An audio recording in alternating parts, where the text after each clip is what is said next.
been playing for how long now? An hour? About an hour. Well, it's Right. because we only had 2 copies of it and you guys were hogging it all weekend. Yeah, yeah. Wait, how many days have you had the I cartridge? just got it yesterday. But I would have, like, as soon as I got it, I could not wait to play it.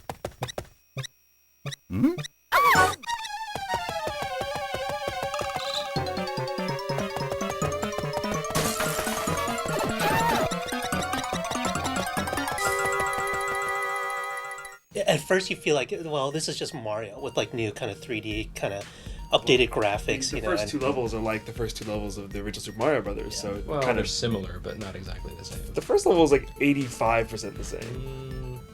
Okay, sure. Some of the secrets are different, but yeah, it kind of tricks you into thinking, oh, this is just a remake of Super Mario Brothers. Yeah, and it's where even like to how you had to jump on a flag staff at the end of the on the flagpole at the end of the level, fireworks. You know, if you get the right score, and little things like that. But then it's like once you get to about level or the World 2 is where it really took off for me. Actually, World 2 is pretty much it's pretty much a reprise of World 3 from Mario 3.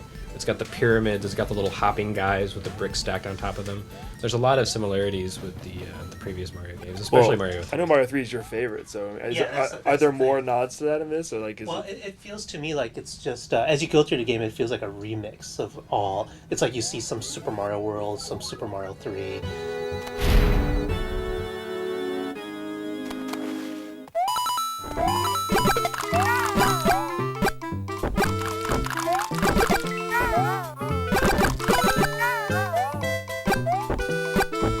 Just not really Super Mario 2, I guess. No, I've taken to calling it Super Mario Brothers 4 because it really feels like the sequel to Mario 3. I mean, Mario World kind of did its own thing where you're riding Yoshi, you could fly with the feather, and you know there were lots of different elements to the game.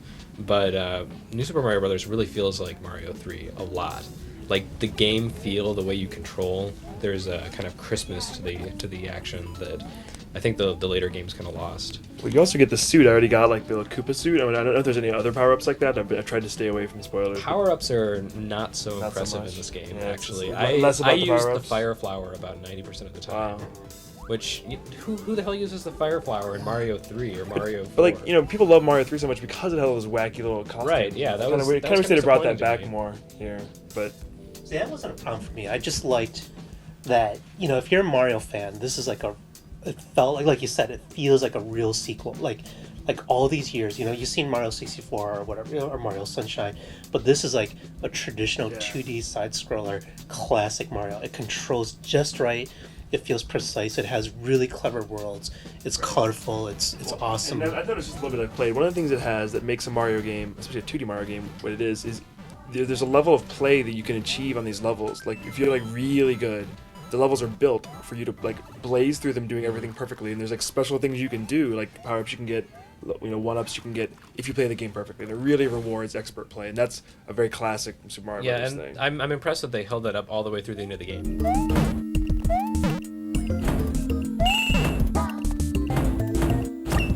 There's a lot of replay. And doesn't it kind of borrow the whole Mario World idea where there's multiple exits from levels and Yeah. finding the exits is part of the that's fun? that's one of the nice touches that it feels like Mario 3, but it has kind of the sophistication of the later Mario games. Have you guys tried the multiplayer yet, or? No, we didn't do that today, actually. I did play the mini games on there. Did you play them? They suck. I guess it's supposed to be more of a preview session here, Shu, than Oh, than alright, well. it sucks session. You're coloring his opinion, Shu. Yeah, I was really excited about this minigame. I guess not anymore. No, I'm just kidding. They give you a ton, and I worked through them. I'm like, I gotta try them out, you know, just because I'm reviewing the game, and I gotta try Because the them. minigames in Super Mario's 64 DS were pretty good. Yeah, but They're fun. the problem I have with mini games and games like this is there's really no point to them. They're kind of, you know, something to You're kill on the your bus. time You with. got 5 but minutes. No, If you got 5 minutes, play through a level. They're fast. Yeah. Jeremy's totally right. Like in context, they're just it's just a mini game on its own. And I felt like if you're gonna let me play this, maybe 4 players as part of a Mario Party, like there's a point to it all. You know, there's a objective. No, you're just doing a bunch of mini games. So it's just games in WarioWare. Those are great because that's the game. You progress by playing mini games. But in games like this, it's just kind of on the side to distract you. Let's talk about what's new in this game. Like what? So you talked about the 3 coins, and so in this game, when you collect on each level, there's 3 coins. Like some are cleverly placed. Some are hard to find, some are really obvious. You get the coins, and then when you're on the world map, which is kind of a Mario 3 style world map, you can unlock certain areas. And sometimes it's a mushroom house that has extra lives. Sometimes it's sometimes it's an entirely new level or an alternate path to take you, give you a shortcut to the end of the stage. I mean, I think you could probably beat the game in like an hour if you took all the shortcuts. That's very much like Super Mario World. It is, yeah.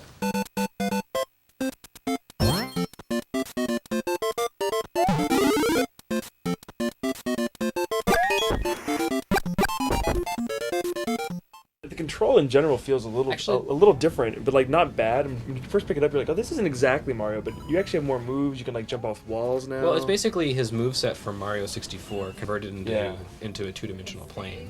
So he can jump off walls, and he can do the triple jump and things like that. Yeah, the butt stomp. I'm actually not so crazy about the butt stomp. The feel for that is not as responsive as Yoshi's from Yoshi's Island. Really? It's just so simple. You just pull down on a D-pad. I don't know. Maybe it was the system I was using, but I found that I had to like pretty much reach the peak of my jump before I could butt stomp. Whereas in other games, you can make a little hop and then butt stomp. Jeremy has very specific things that he wants out of a butt stomp. I'm a butt stomp connoisseur.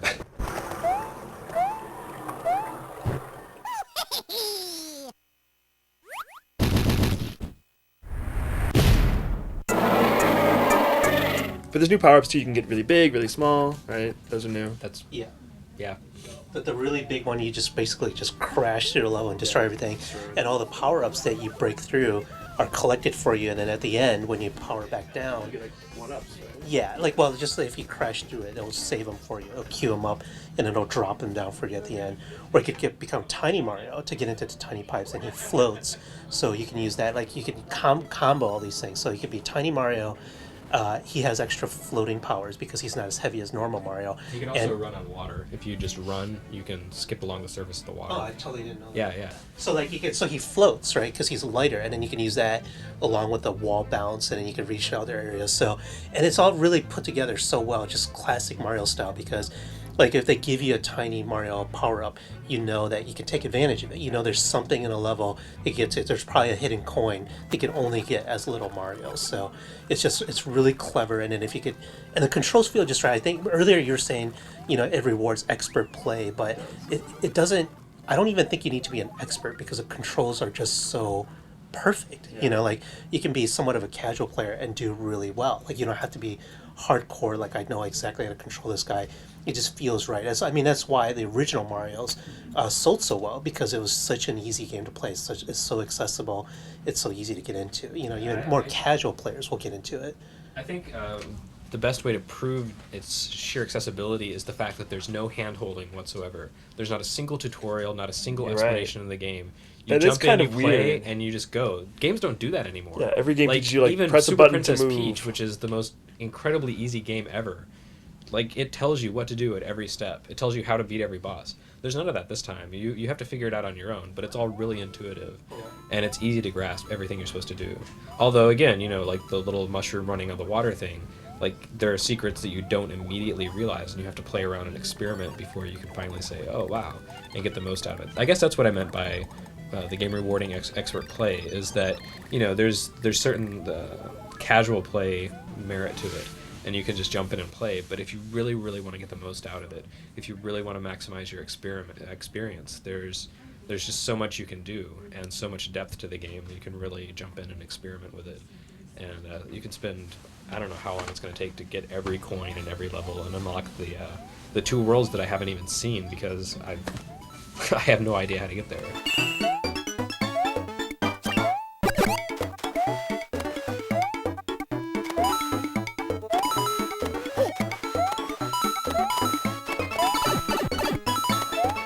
I think if I have one complaint about the game is that sometimes it feels a little too faithful to Mario, and I kind of wish there were a little more creativity on display. Like, it really, really has the classic feel, but yeah, sometimes it plays a little safe.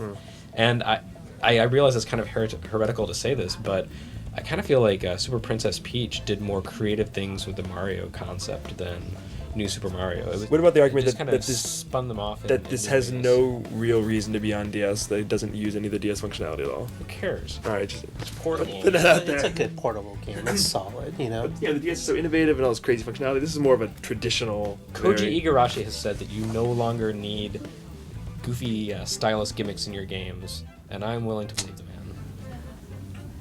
I'm not disagreeing with you. All right. I mean, it's made in a way that I think if you're a Mario purist and you're like, even if maybe you decided, you know what, I don't even like Mario 64 or Sunshine because I like the old 2D games, you're just going to love it because it's like made for the Mario faithful. You know, it's like, I play the games, I love Mario 1, 2, and 3 and World and all those, and this is like a perfect sequel, and we've waited so long for it, and it's done really well.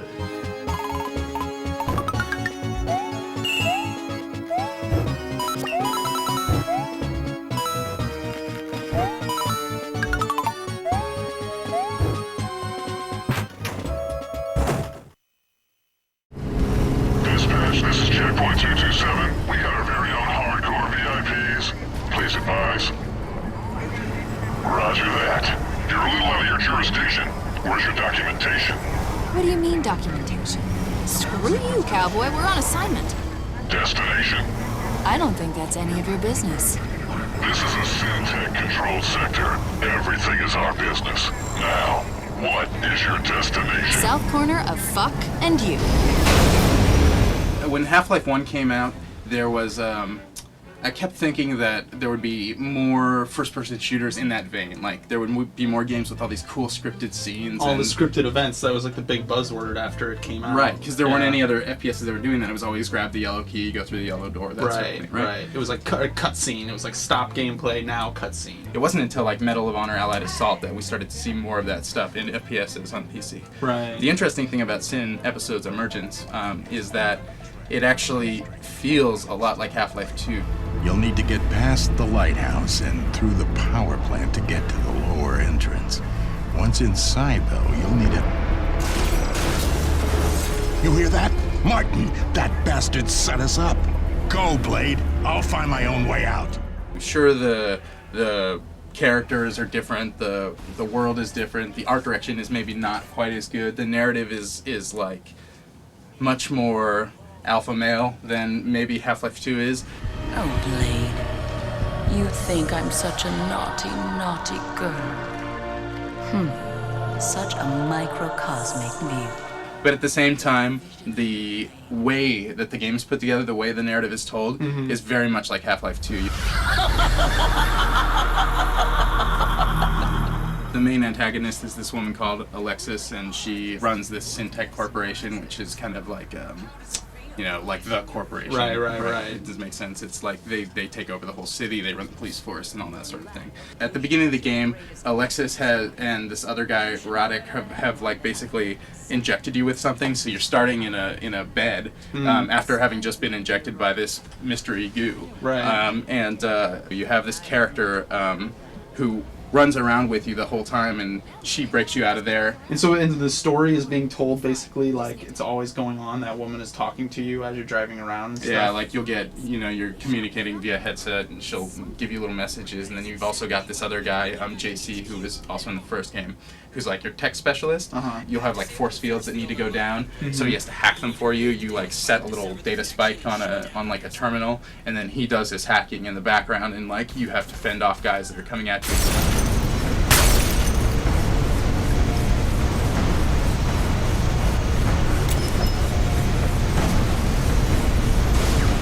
A lot of things to interact with the same way that the original Sin had a lot of those type of things. Like you go up to a public telephone booth and like type in a number. Like if you see a billboard that says like, United Bank, like here's the phone number for you, just type it in and you'll get like an answering machine for it. Thank you for calling Freeport City Bank. Are you looking to buy a new car? That stuff just makes the game more fun to play because it makes the world feel like there's actually something going on there. Right. It's not just a bunch of like geometry. Plus, it's like a little game within a game because you're like, oh, I wonder if I can like screw around with that. Like everybody's dead or everything's cleared out, and you're just like, okay, what can I screw around with? Like, let's screw around with the payphone. In the environments, there'll be a lot of like things you can use, like exploding like tanks and different things that you can like carry around with you, and like you'll see a bunch of enemies coming, so you go back into the last room, grab like a tank, shoot it, and then it like flies off forward and takes the guys out. Oh, nice. You know, there's like there's lots of little clever things, like the way that they handle the health regeneration system. It's kind of like Half-Life, where there's these mounted health units on the walls where you use them and your health increases. Right. But they have instead of just being like a solo unit, Yeah. they like house these canisters that have the gas inside that's supposed to be giving you health back. Okay. And sometimes you'll find ones that are full. Sometimes you'll find ones that are like mostly empty. Right. And sometimes you'll find ones that are completely empty and don't even have a canister inside. So you'll search around the environment, open up lockers and stuff, and find like another canister. Right. You can either take that back to the unit, which is the best way to use it because you can get the most health from it back if you actually get it back into the thing on the wall. Yeah. But you can also shoot it, and it'll explode, and basically a gas cloud erupts. Oh, That's nice. like So a you just healing jump cloud. in and like, blah, blah, Yeah, blah, so you just like stand in there and you can like fend off guys while you're actually regenerating your health. Oh, that's pretty cool.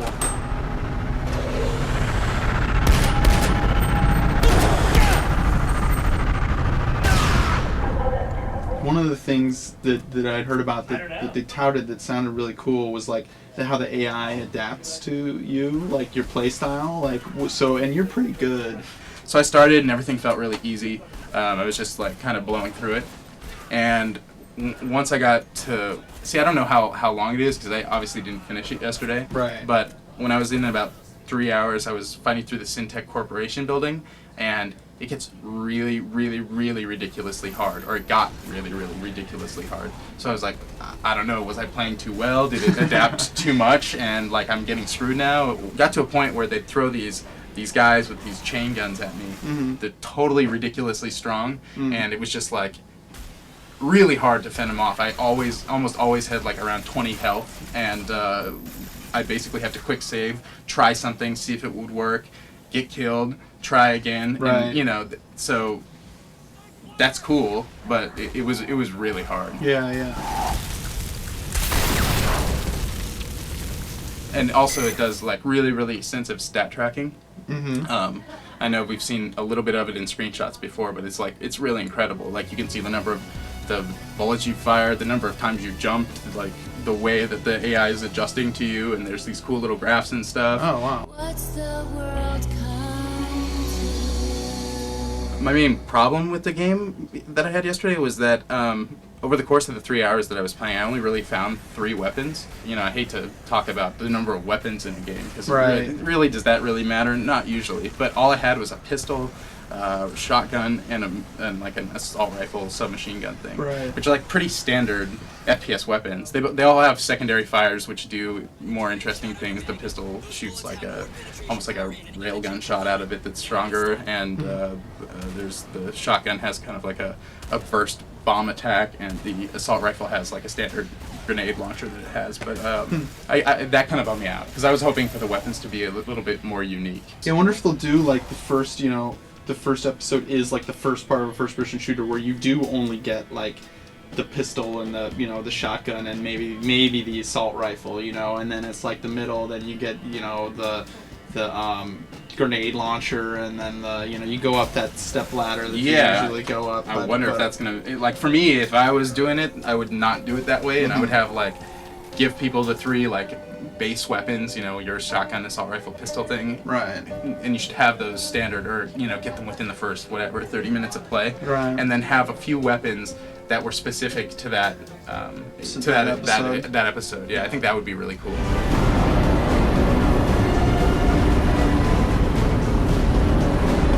Graphically, it looks, pretty much on par with what you'd expect from Half-Life 2. Right. I would say the texture work is not quite as good, especially in some of the office buildings. It gets kind of like you really feel like you're seeing the same wall texture over and over again. It feels kind of old school in that way. But otherwise, I mean, for the most part, it's a pretty good looking game. Not the best. Not it doesn't look like Unreal 3 or anything like that.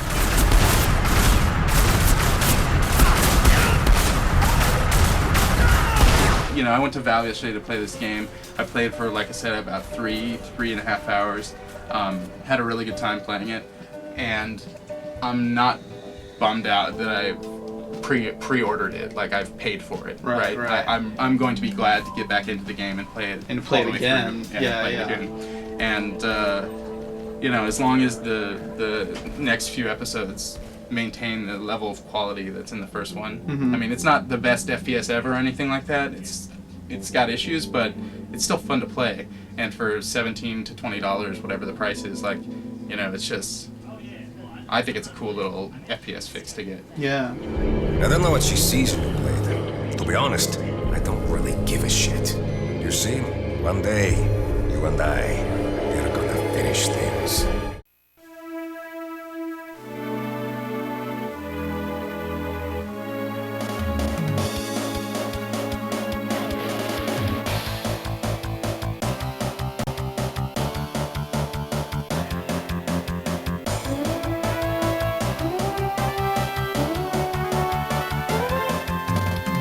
Yeah, Mother 3 just came out in Japan, and it's actually sold pretty well over there. There's a lot of enthusiasm for the game because the Japanese have always been big fans of the Mother series ever since the NES days, and it has its following here in the States too. For instance, the people at Starman.net, the premier Earthbound fan site, have put together this book. This was actually a couple of years ago when Earthbound and its prequel were published on Game Boy Advance in Japan. And I believe that they put this together for EGM and several other magazines and sent out this huge book of fan art and music, and I don't know, it's like fan fiction and comics.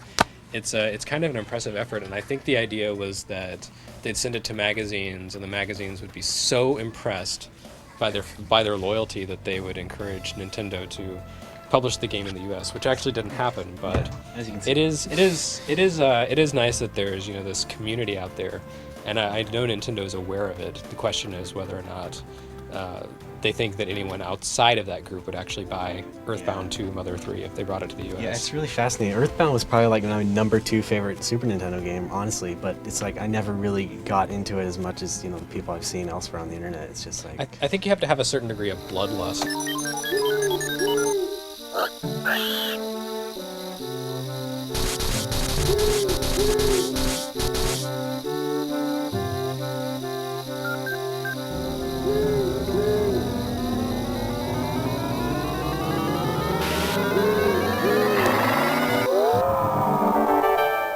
So how far have you played into Mother 3 so far, Ray? Oh gosh, only about a couple hours really. So you haven't made it to where the monkey fights the dung beetles? No, unfortunately, not made it to the monkey yet. That's where I am right now, and it's kind of inspiring. Yeah, I know monkeys are a key part of the Earthbound series, I think. So. Yeah, I think so, and probably dung beetles too. Yeah. I think the best part of Mother 3 is the battle system, which I wasn't really expecting much from because, Mother and Earthbound were both just like Dragon Warrior, and it wasn't anything exciting. It had the rolling counters, but that was about it. But the music element in the battle system really, it adds an extra, I don't know, an element of interactivity.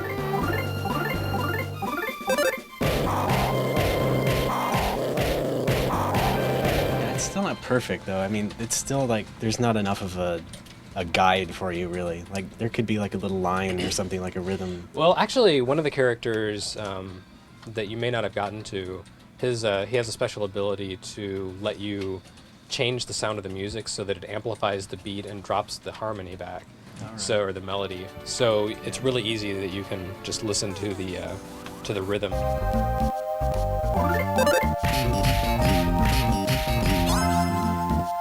But I also find that if you just like bop your head like a retard, then it works really well. So yeah, so here I'm in a battle, so I'll just kind of demonstrate.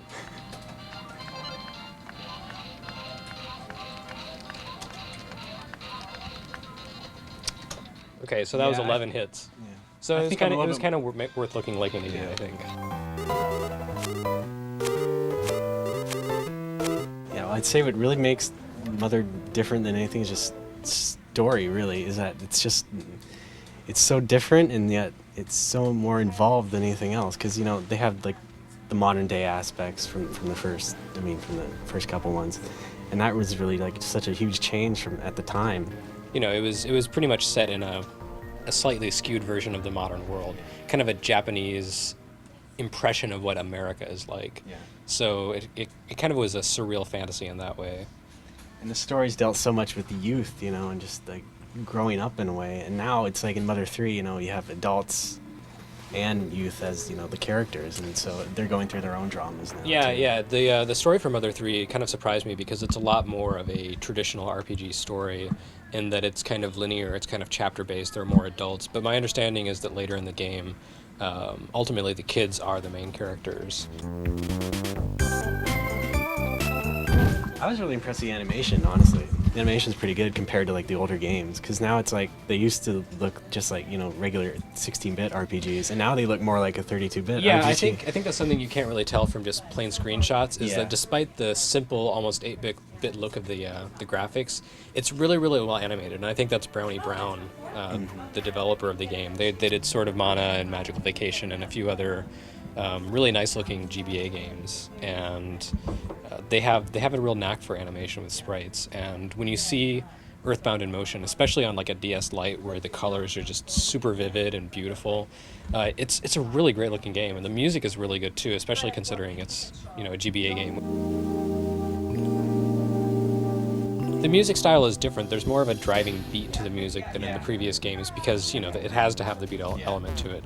Although actually some of the trickier battles that you get into have music with no clear beats, so that it's really hard to tell what the timing is on those. And I think that's actually part of the challenge for those battles. Just too bad, 'cause I was getting thrown off early on already. So. Nintendo hasn't actually announced it for the US yet, but they haven't really released news of their GBA lineup for this year. And I know that Nintendo's most recent acquisition on the localization side is a big Earthbound fan, so I can only imagine that he's, you know, stumping for it back at Nintendo headquarters in the treehouse. I think if Mother 3 is not at Nintendo's E3 booth, I will be very shocked. I can't imagine it not coming to the US. You don't want to mess with the Starman.net people. They're a posse.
Desired to be like a science teacher? I guess that's kind of what I do in a sense, you know. But yeah, I enjoy science, and I enjoy trying to find ways to make it more accessible to people, make it more interesting. Because I mean, the core of most science is actually very interesting stuff. It's just that it's armored with this language and stuff, you know, that keeps most people, you know, out of it. You know, and you know, in general, most subjects are like that. They kind of come up, even in university settings, they wall off geology from biology, from chemistry, from physics. When in fact, there are a lot of really interesting stuff between the different subjects. You know, and each field has its own kind of language.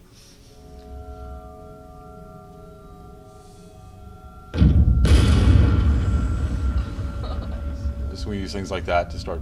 You know, we have other tools that can kind of add water more incrementally. Whoa, that's way too fast.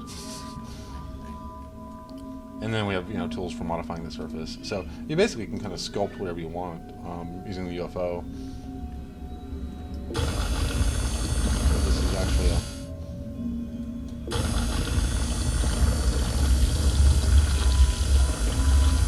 raised land tool. So you're raising the land right there. Yeah. And now we're getting an atmosphere starting to form as the water's evaporating out. But this one's going to be kind of hot. But so I could, you know, kind of build a colony there eventually once I terraform it. You know, I'd want to start bringing in animals and things. Here's a world that's already got wildlife living on it, but no civilization. We have no imposter either, so the graphics aren't correct there. Some of the worlds are going to be realistic. Now, It is is. this one that's been generated or one that you went and hand? This is one that was generated. So we have a wide variety of algorithms that will generate very different looking planets. Some very realistic, some a bit more kind of fantastic, like this one. So what will you be doing on each of these planets?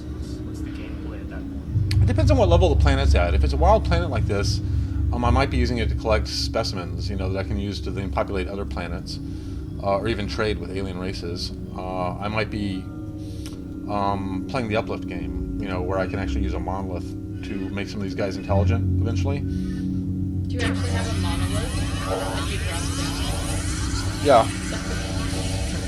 So I can abduct this guy, and now he'll go in my cargo bay, and I can use him, for breed stock in another world, or plants or whatever. So one of the special things that we can in fact get is the monolith, that we can use to then. But right now it's a little too big. Let's see if it still works.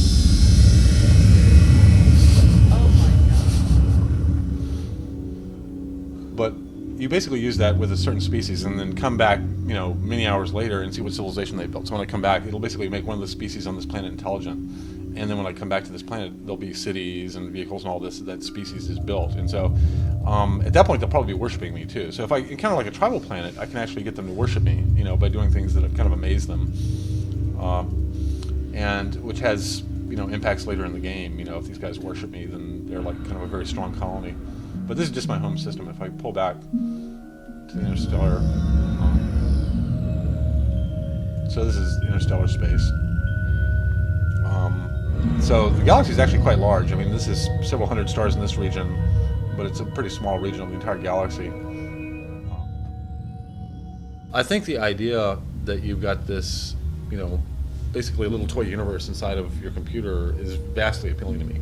There's an entire universe there, possibilities to explore, stories to tell, games to play. One of my favorite things in The Sims was to just let it run all night and just see what happened when I woke up in the morning. Yeah. And I imagine something like Now you've got a million other people doing it for you as well. Yeah. Yeah, and you can visit a world and then come back, many hours later and see what sort of civilization they've developed.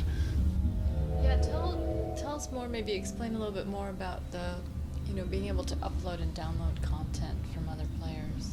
Well, that happens automatically. So what's happening is the game is building a model of each player, their aesthetic, their playstyle, their skill levels, and based upon that, deciding what content to populate your world with. And it depends on what level of the game you're at. So if you're at the creature level, it's populating, your game with other creatures that other players have made. If you're at the, let's say, the city or civilization level, it's populating your world with other cities, vehicles, buildings that other players have made, to give you good competitors.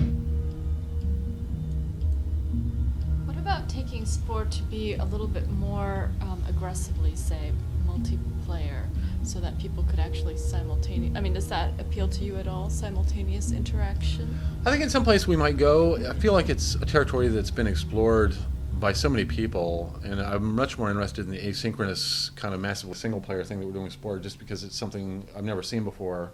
And we're trying to get the best aspects of multiplayer, which is the collaborative, everybody building this huge world together, without all the downsides, that we all have to be on the same timeline and that everybody has to be nerfed and nobody can be the hero. I really want to be the hero in this universe and be able to build my galactic federation and conquer all that would oppose me.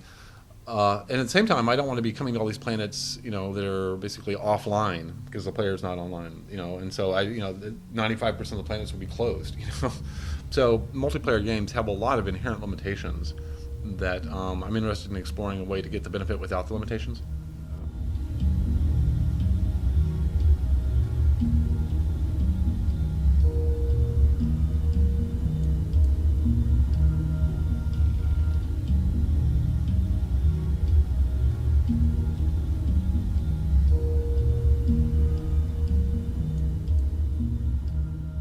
In some sense, it's about stepping back and getting a sense of, all the different things the universe is made of at all the different scales. And so, even though we treat it very playfully, the rough idea that, you have planets and that they can form life with the right conditions and that life kind of evolves and can become intelligent. And the kind of very rough thing about both the entire, history of life and the possible future of life is a perspective that we very rarely get.